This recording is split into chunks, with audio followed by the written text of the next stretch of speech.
বাড়িতে খাওয়া নিয়ে যা ভাবি। মা, ও মা, ভাত দাও। এই কি হয়েছে রে, কি হয়েছে? সে সারাদিন শুধু খাওয়া খাওয়া খাওয়া খাওয়া করতে থাকিস। খুব খিদে পেয়েছে, সে কোন সকালে খেয়েছি। তুই আগে রান্নাটা তো হতে দিবি, তারপর তো আমি তোকে খেতে দিব। রান্না করেছো আজ? আজকে নিরামিষ রেঁধেছি। তোর বাবা আজ বাজার যেতে পারেনি, ওই করেছি ডাল, আলু ভাজা আর ফুলকপির তরকারি। ও ঠিক আছে, ওই দিয়ে পেট ভরে যাবে।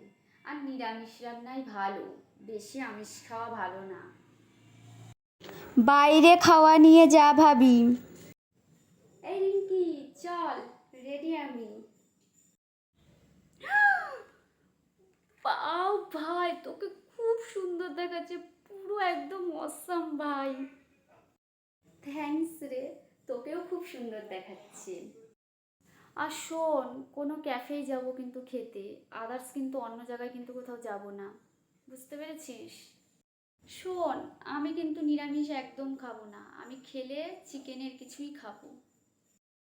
ঢং দেখলে বাবা বাঁচি না তোর। না রে ভাই, তুই তো জানিসই যে চিকেন আমার খুবই ফেভারিট খাবার। বাপ রে বাপ, তুই এমন ভাব দেখাচ্ছিস যেন তুই কোনোদিন নিরামিষ খাসই না।